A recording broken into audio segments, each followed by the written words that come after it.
Hello, Aquarius. Welcome to your reading here on Dove and Serpent Tarot. My name is Paul. Thank you so much for letting me read for you. If you're watching this reading was meant to find you. Please hit the like button, leave a comment. Consider subscribing to the channel, especially if this reading resonates with you. If there is anything you would like me to pray over or meditate upon or send positive energy toward, please let me know. Now, this is a general reading, so try to be open and receptive to whatever may come through during our time together. I am merely the messenger, and I ask you to connect directly with each of these cards and use your own intuition to take you beyond the details that I provide. And remember, Aquarius, that the most important part of any tarot reading is you. 5 of Wands, you are a fighter, okay? You understand dynamics in human relationships, okay? You understand the process of kind of putting in effort and backing off and letting results happen, you know? We're asserting ourselves, we are implementing change, we're manipulating the environment, and we're doing something, and then we have to not do in order to let the effect take hold, right? So you're somebody who is a creator.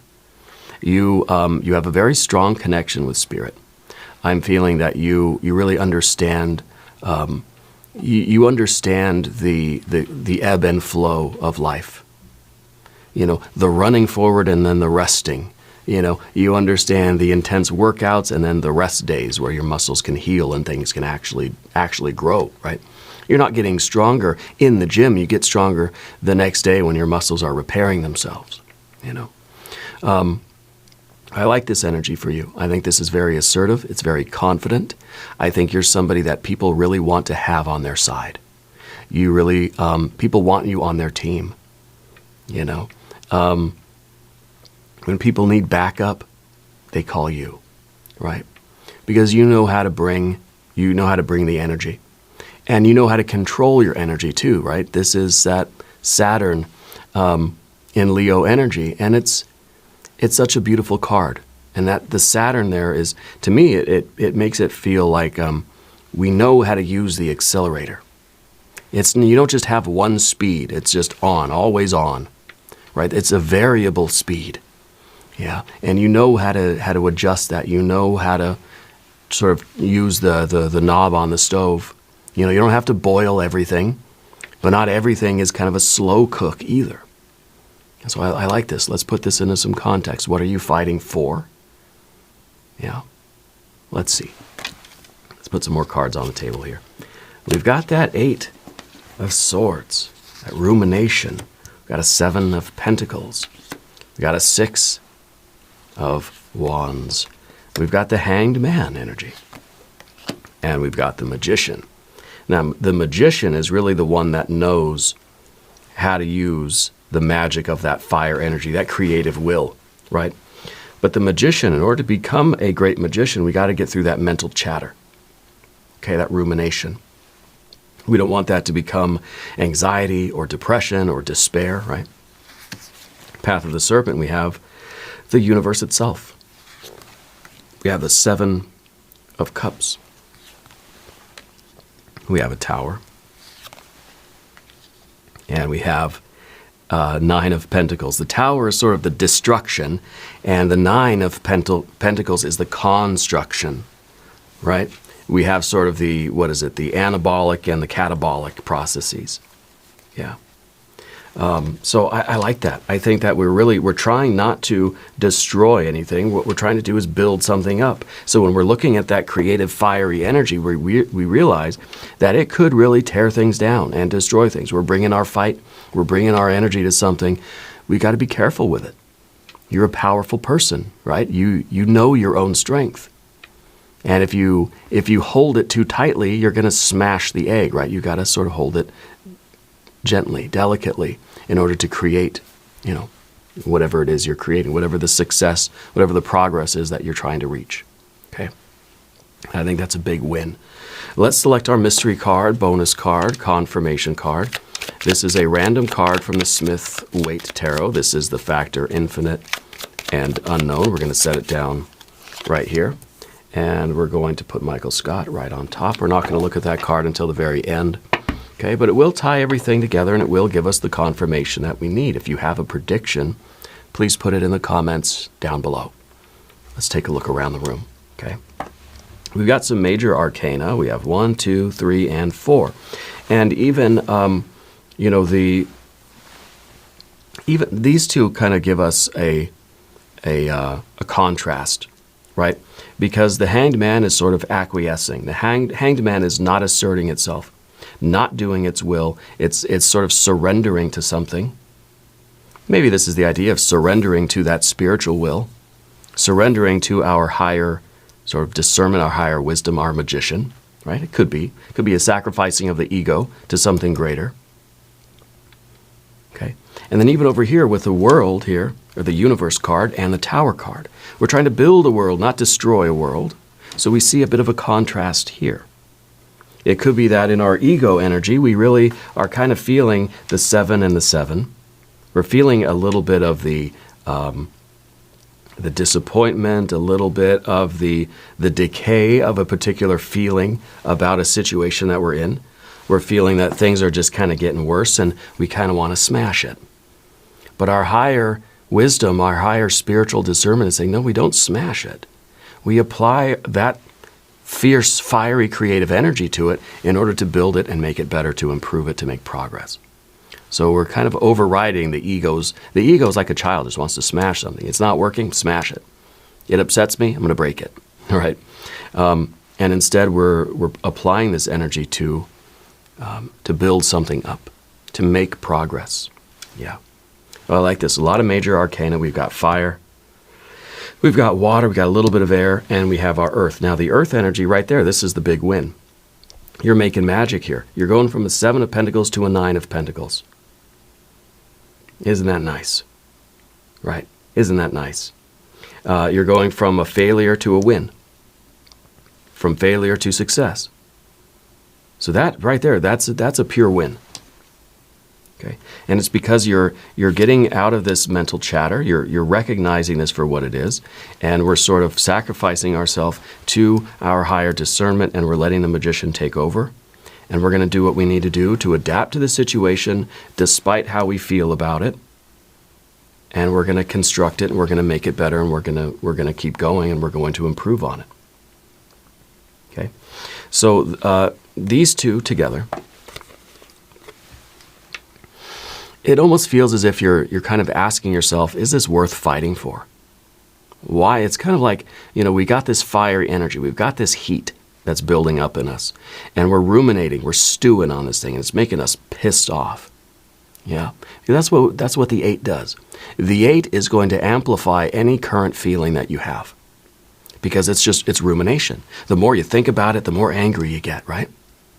And of course, the closer we are, the more likely we are to smash it. So the idea here is to really release this mental energy, this 8 of Swords rumination, is just to get out of that.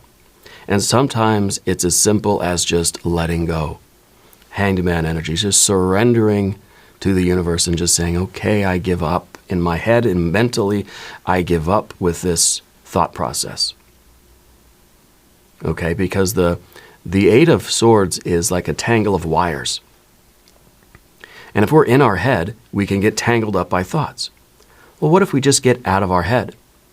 What if we just, it's in the Rider-Waite-Smith, there's a figure that's tied up, bound, and hoodwinked, right, in the card, in the image on the 8 of Swords.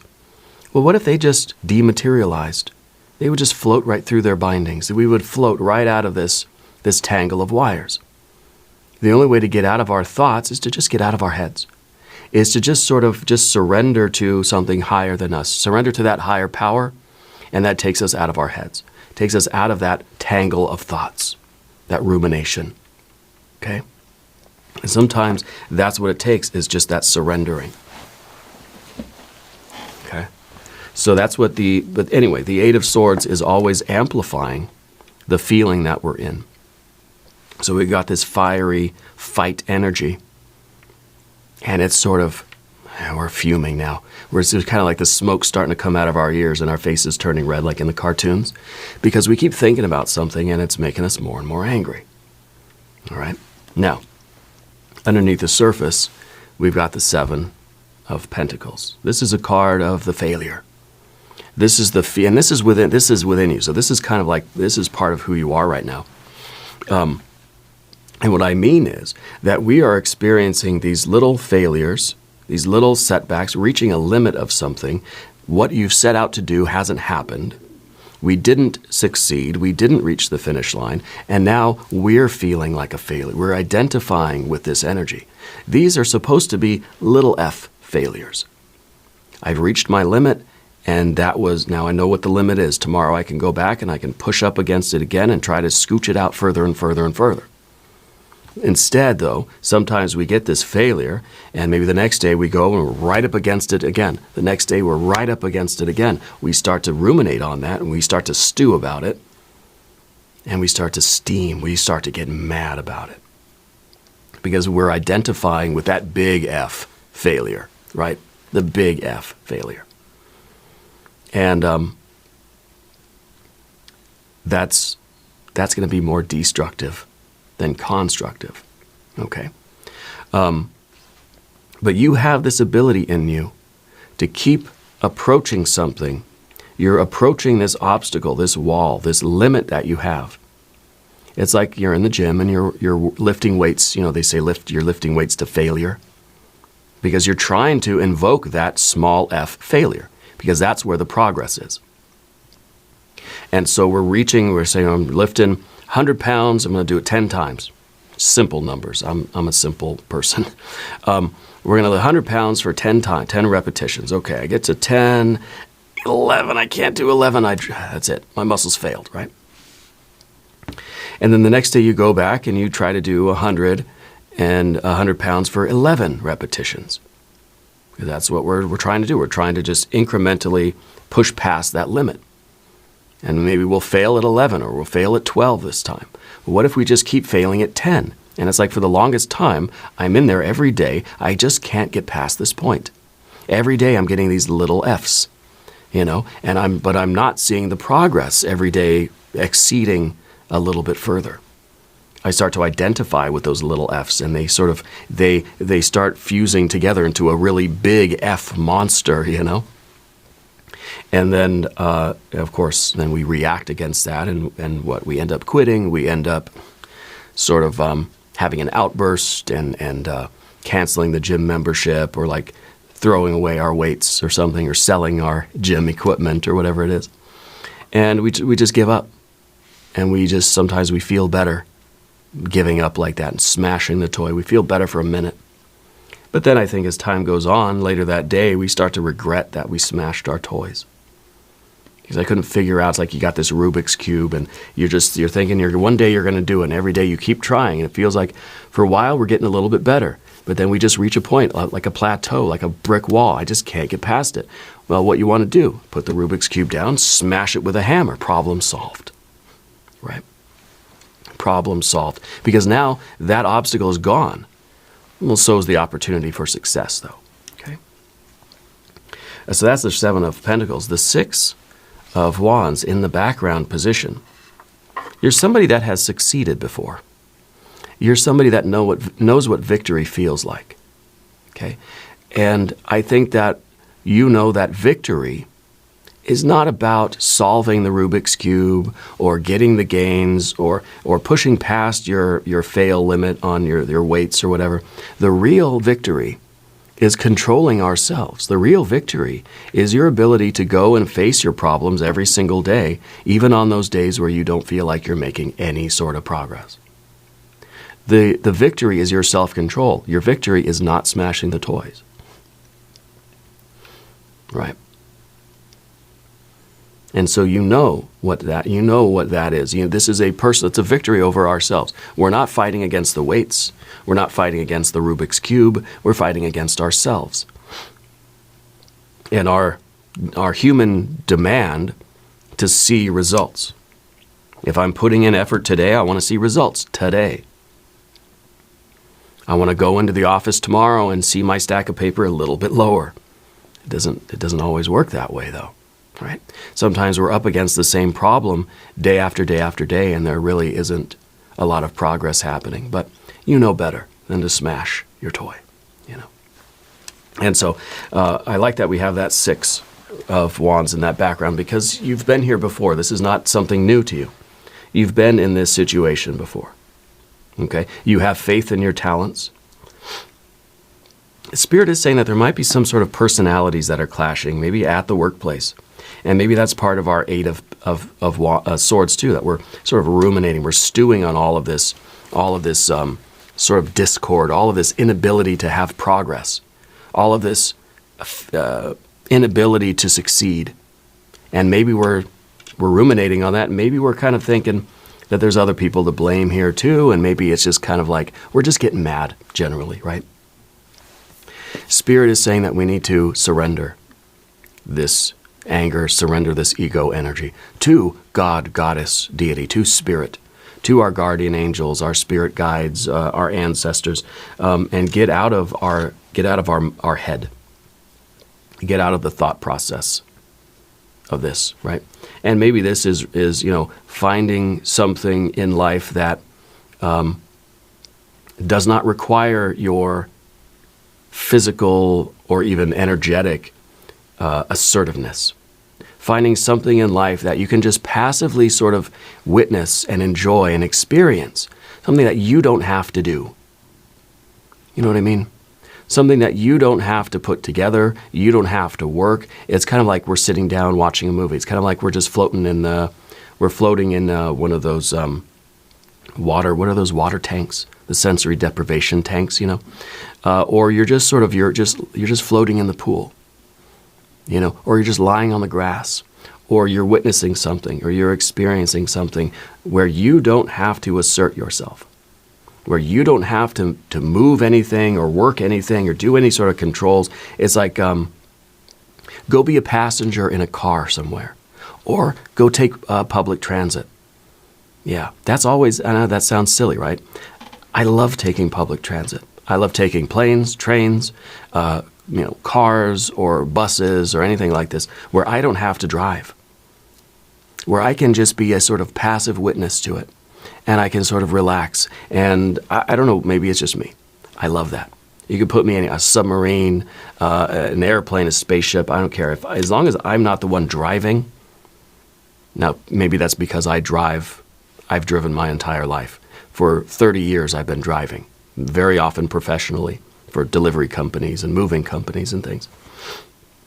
So the idea of then getting a chance to just be a passenger, just to be a passenger, I think is an ability to really let things go. And just to realize that you don't have to always have that stress of being in control. You don't want to lose control and smash the car or the toys, but we can relinquish control by being a passenger somewhere. And I mean that in a literal way. Go get on a boat, let somebody else drive the boat around. Go get on a bus in your town and just ride it around and then go back home afterwards. You don't have to have a purpose in it other than being the passenger. Letting somebody else make the decisions, let somebody else do the driving and that sort of thing. Try it. Try it and let me know how it works, okay? Because I think that if we get out of this rumination of the 8 of Swords, everything will become clear, and you will approach this in a way that is refreshed. This is the Magician. This is your ability to arrive the next day clear, focused, in your energy, ready to point your wand at something and have it materialize. You're ready to get past this. And kind of sometimes this is the break that we need so that we can come back to work the next day and overcome the problem. Get past this obstacle. Get past this brick wall that we've been up against. Okay?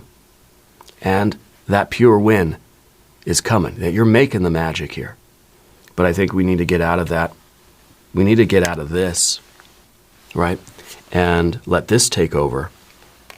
And to do that, you need this. Makes sense, right? Now, if you haven't subscribed to the channel yet, please do.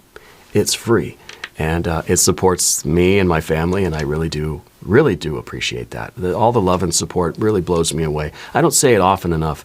I'm really astonished at the level of the success of the channel. Okay, I never thought it would amount to anything, but I'm really grateful for all of you. And if there's anything I can ever do to support any of you, please let me know. Okay, leave comments, send me emails, all of it. Yeah. Anyway, thank you. Your general energy is this world card, this universe card, okay? You're somebody that is usually goal-oriented. I think that you have an ambition, you know what you want to accomplish, and it feels like you don't really see anything else in life except for the goal. I think this card is kind of, it's a little bit of that Hanged Man. It's a new way of approaching your life, a new way of approaching your struggles, right? Because this is perhaps through our Hanged Man energy, surrendering to a higher power, for one thing, I think is giving you a little bit more relaxation. In other words, I kind of feel like it's taking some of the weight off of you.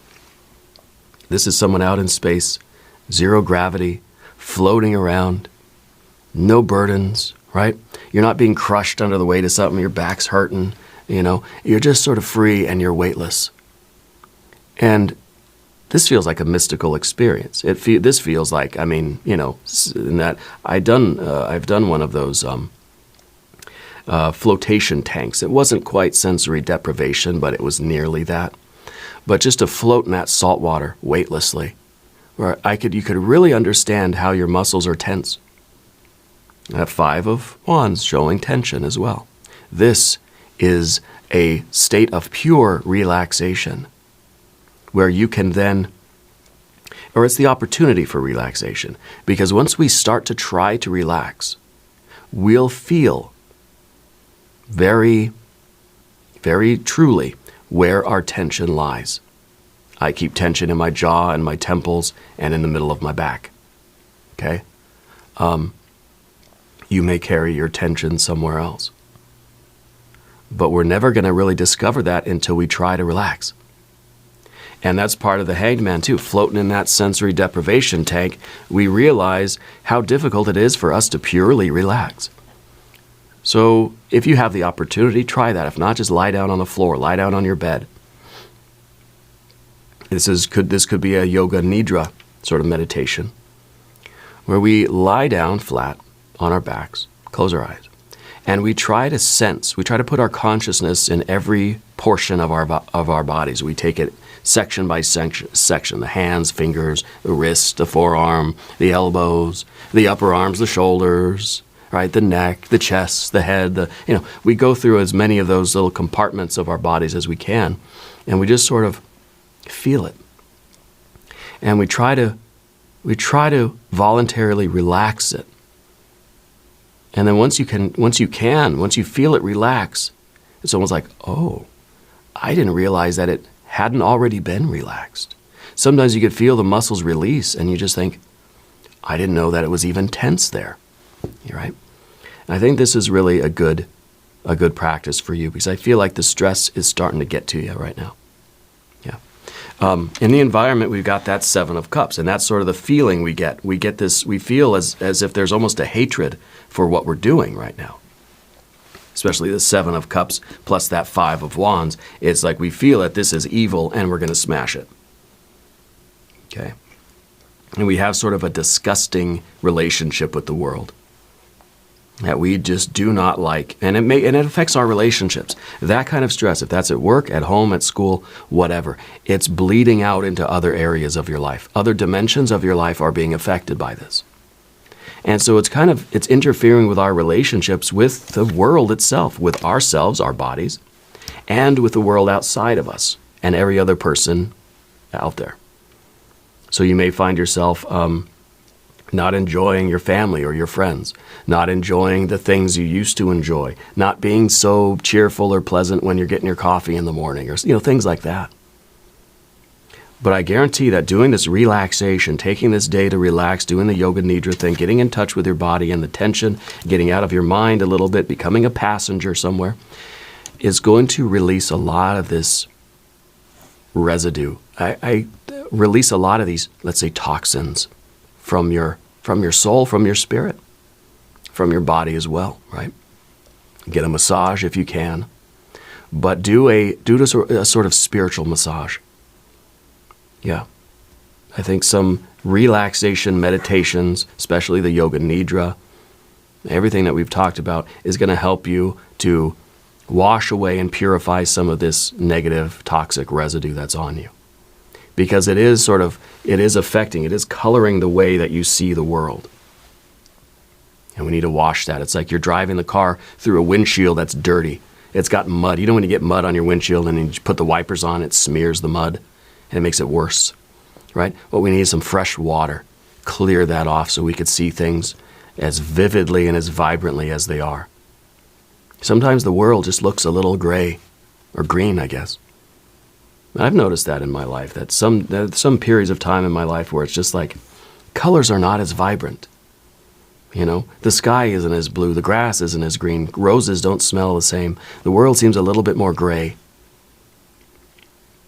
Living on the corner of Gray Street, right? Dave Matthews Band reference, I know. But we can do something about that. And we have to first recognize that, okay, this is becoming a little much. This is becoming overwhelming. We need to have this purification process, this relaxation progress, everything we talked about, especially the idea of being the passenger. Okay? And we can clear out some of that energy and we can be fresh, we can go, we can tackle this problem. We're going to avoid the destruction. Okay? The tower is in the position of what we do not want. We do not want to smash anything. And we will magically manifest this pure win, this success, this 9 of Pentacles, the gain. Going from a 7, no gain, to then making that progress. Going from failure to success. And now you're going to be tempted to identify with this success.